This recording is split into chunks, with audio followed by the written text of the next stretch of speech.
we've got Michigan State going to Kinnick, going to Iowa City, taking on the Hawkeyes. And similarly, both these teams feel like they need the win for different reasons. Iowa needs to get the bad taste out of their mouth from what they just had in Penn State and what they had to deal with at State College.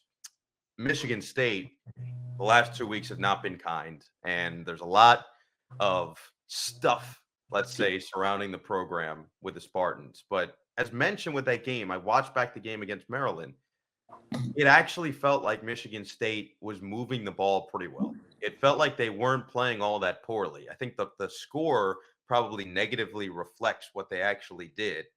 Michigan State eventually loses 31-9 against a good Maryland team, as you mentioned. That's a Maryland team that we do believe is going to make some noise in the Big Ten this year and believes that they can compete for the Big Ten this year. And that test is coming up next week with Ohio State, which will be a fascinating matchup. But for Michigan State, it didn't feel like they played all that poorly. It just felt like they had some detrimental, and I mean devastating mistakes that essentially let the game get away from them pretty early on against Maryland. Well, we've said this on this podcast before. There are a lot of statistics in football, college or pro, that don't really mean all that much. I mean, they're cute to do numbers and analytics, but there are some that are always telling. And turnover margin is always telling at any level of football. And that's the same way at that game. Maryland, we knew what Talia and the offense could do, but their defense, which we were impressed when we saw their defense a couple of weeks ago against Charlotte, just felt like, okay, this defense is better than I thought. And they continue to play at a high level. They forced 5 turnovers in that game. It's hard to win with committing 5 turnovers if you're Michigan State. So, credit Maryland for taking the ball away and putting in their offense in good positions.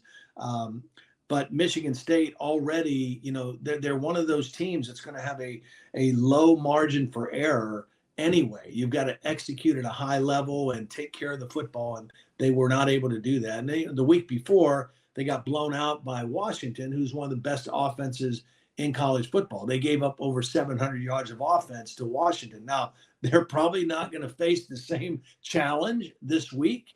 And for Michigan State, you mentioned all the noise around the program and the system. Sometimes going on the road is the best thing that you can do for that. Just get away from all of that, circle the wagons, get to the team hotel. It's just you guys. You've got this mentality. It's us against everyone else. And the only thing that matters is the guys in this room, and try to go out and play a better football game and a more mistake-free football game against Iowa. And for Iowa, get that taste out of your mouth. Cade McNamara, the quarterback who transferred from Michigan, gave kind of an impassioned, press conference afterwards, almost on the point of tears. And, I'm saying, hey, I know we're better than this. We're going to show that we're better than this. Well, you've got this opportunity now at home. And I'm sure the fans at Kinnick, they'll be there, but there's going to be a lot of curiosity as far as, okay, are we better on offense this year or not? And the defense is good, but I don't know that it's a great dominant defense like Phil Parker's had for the last couple of years. I think they're really good, but I don't know if it's at the same level. So we'll see. A lot of questions to be answered about both these teams on Saturday night.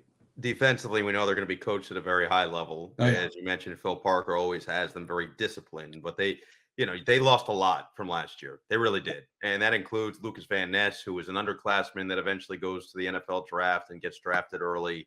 Jack Campbell was one of the best linebackers in the country. Riley Moss was one of the best defensive backs in the country. They're all gone. They're all gone to the NFL. So you're talking about not just starters, but high-level starters, high-level NFL caliber, as they are right now, starters in the NFL. I would say that one thing to look out for, Michigan State quarterback situation. Noah Kim struggled a decent amount, as we mentioned, with the turnovers, especially against Penn State, against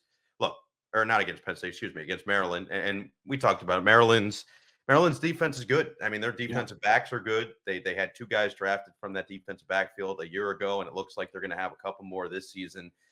Noah Kim ends up getting pulled in the 4th quarter, and Caden Hauser comes in.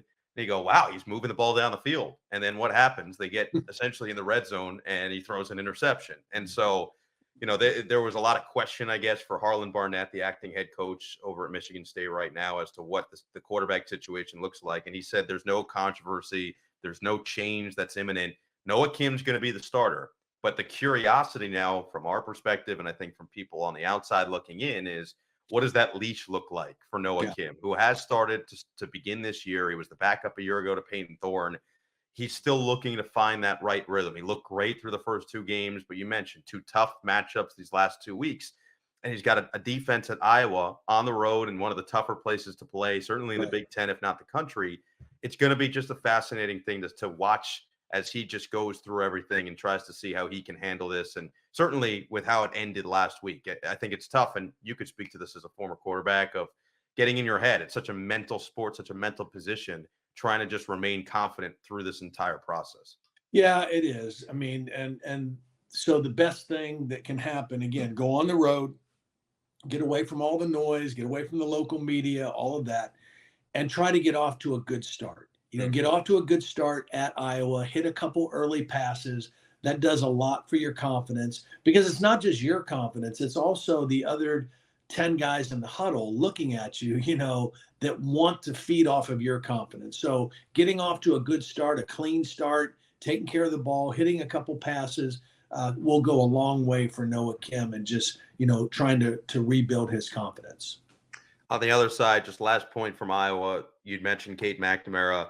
He was brought in to help revamp this offense. And we mentioned last week, losing Luke Lachey is a brutal blow, not just to the offense, but to someone that Kirk Ferentz was talking about glowingly at Big Ten Media Days. They had Sam Laporta a year ago. That's a tight end driven program. And he said Luke Lachey was ready to take that next step. And he was good last year. He was really solid last year. And so it just feels like Eric All has to step up a little bit more, and some of those wide receivers has to step up a little bit more. But to have a guy like McNamara, who's got such great experience in such big games at Michigan, and being a guy who has started in the biggest of moments, to have anyone to lead the ship and get you back on track, if they could choose one, it feels like they at least have the right guy in place who could draw on from his own experience.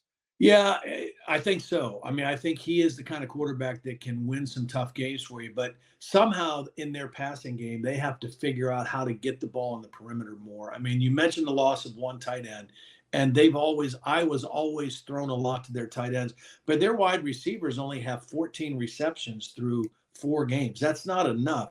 And I talked to some people that were watching the Penn State or at the Penn State game, and Penn State's corners, they just were in press coverage. And Iowa never even tried to throw the ball to the wideouts. No quick slants, nothing, and just kind of conceded that their guys weren't going to get open. And you can't do that. You've got to make a defense defend the whole field.